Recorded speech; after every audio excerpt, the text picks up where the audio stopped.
Okay, here we have the Vamvo L4200 projector. This is a projector that I picked up off of Amazon to replace an old Epson printer. We'll show you in a minute. The reason I purchased it was to demonstrate that these new extremely low-end projectors are actually quite functional. And to be honest, I haven't tested one of these before. I just have seen them before, so I wanted to test them for myself and show our UR Tech viewers how this functions. So we'll just first look at the box. We're going to unbox it, then we'll set it up, and we will see what it's like. So there's the spec. There's really not much to say other than what you can see there. You can see it's plainly quite small, right? There's my hand, so you have a pretty good idea. Now this is a 720p projector, so it's not a 1080p, but I think for my application I don't think I'll notice. So let's open this. Oh, it comes in a nice bag. I ordered this a few weeks ago, by the way, so my recollection of it is a bit weak. So let's roll through it. That's right, it came with a nice bag, and that's because it's portable. I, of course, am going to, well, I shouldn't say of course, I'm going to mount it onto my ceiling, so I don't really care if it's portable or not. This bag is a complete waste of time for me. It's actually a pretty decent little bag, though. So let's pull this out. Let's get to the heart of the matter. There is the projector. Let's take the plastic off of it. And you'll see what really counts here are the inputs. Okay, there we go. That's infrared, HDMI, 2 USB, headphones, speakers really, AV, VGA, power. This obviously comes off. There's a finger pull there, so I'm not going to pull it off, but it could. Buttons up top, nothing too interesting there. Power button, back. Don't know what that one is. OK, forward, backwards, menu. Another receiver for your remote control. And most importantly for me, this is able to be mounted. So I really wanted to be able to mount it to the ceiling. So there we go, I have that. It also has this little stand if you want to adjust the height, which I do not want to do because again, I'm going to have it upside down like this on the ceiling and projecting that way. Okay, let's see what else is in the box, or in the bag. We have a power cable, very exciting, North American plug, because that's where I am. AV, don't care. And this is presumably an HDMI. Yep, HDMI cable. And we're on our way. Now this is just a 720p projector, so it won't be an HDMI 2 cable, at least I would doubt it. It doesn't tell me whether it is or not. And then there's the instructions. Let's take a quick look. Manual guide.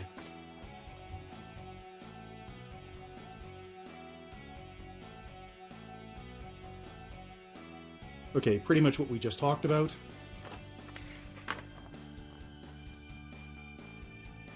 Yeah.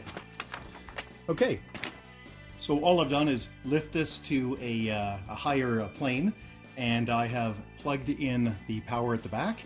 And something I forgot to mention, actually two things I forgot to mention so far. One was the remote control, which as you can see is quite plain, which is good because we don't need a lot. The second is that the second ring here is for Keystone.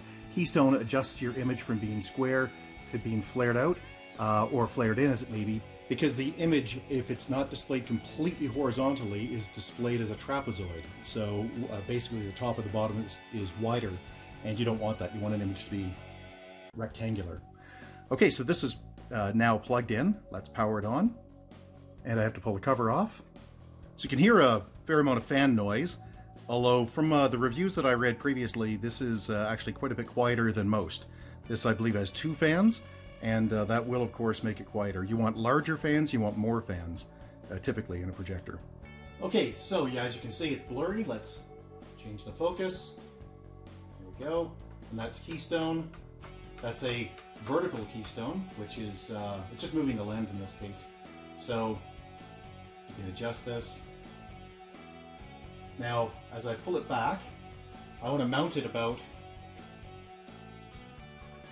here.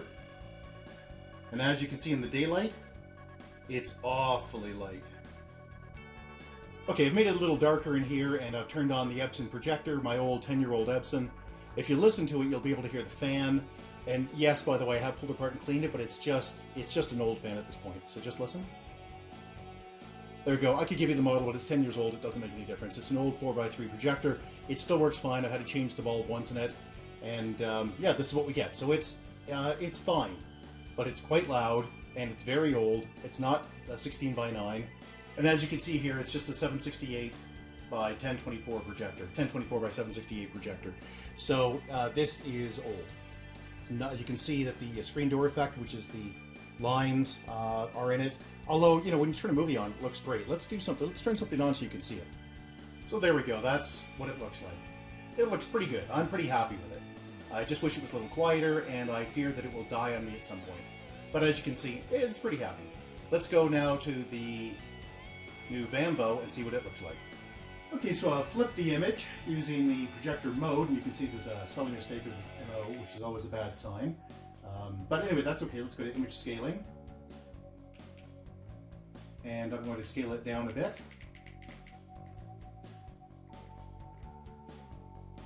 So it fits in my screen better. Okay, that's about as good as I'm going to get this.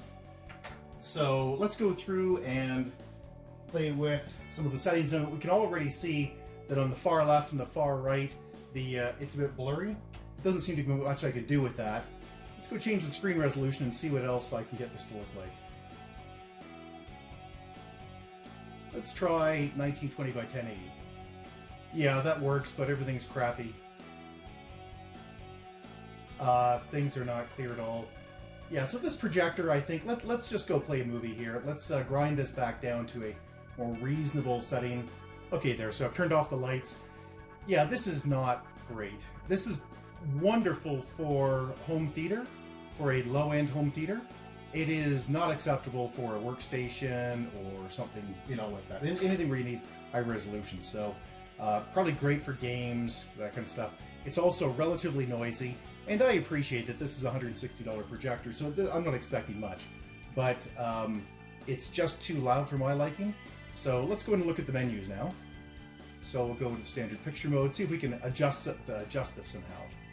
So a few different settings. Nothing too interesting there. Usually that adjusts your brightness and contrast.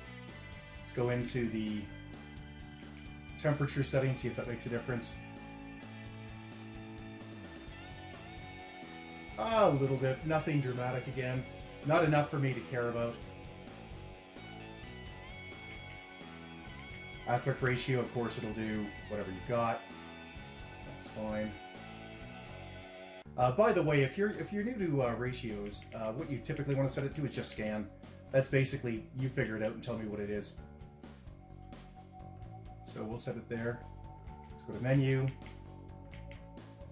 Noise reduction in the middle. That looks okay to me. Screen. One of the settings that would be nice here is if it had an indication of what type of wall it was projecting on. If you're not using a bright white screen, it's pretty common for projectors these days to have a setting that says you're projecting onto a beige wall or a yellow wall or a white wall or whatever else, and then it cancels out some of the colors when it's projecting, which is kind of cool. This doesn't have that. Again, this is a $160 projector Canadian, so it's $120 US, and yeah, this is not going to be a great, you know, commercial grade machine. I don't really expect it to be, but I'm just passing along that these are some of the things that it's missing. It does a very good job at being a low-end home theater. It's certainly much better than the $80 and $90 ones that I've seen people play with. It comes in a nice package, it's light, it's small, but it doesn't do a much better job than my Epson EMP-EX, or X3 I guess it is, from about 10 years ago. It's about as loud, and it's about as bright. It, you know, has a couple of advantages. It has a keystone, which my old one doesn't. I don't care, I have mine set up properly. Secondly, it doesn't. It has a crisper image, so as far as the screen door effect goes. However, as you can see here, I can't even read that writing, and I can goof with the focus on this, but the detailed writing, I just can't read at all. The bottom left, the bottom right, so on and so forth, just not good. Now this is just fine again for a home theater, For a low-end home theater, this is just perfect. Yeah, even with the screen door effect being mildly noticeable here on a nice bright screen, it isn't noticeable in videos, which is, you know, a great place where, you know, which is what I care about. This is my home theater. I use it for the computer periodically when people stay down here. They check their mail, they watch YouTube, they do whatever else. And instead of just having an appliance down here, I want a full computer. If you have any questions or concerns, please get a hold of us at www.urtech.ca. Thank you. Bye-bye.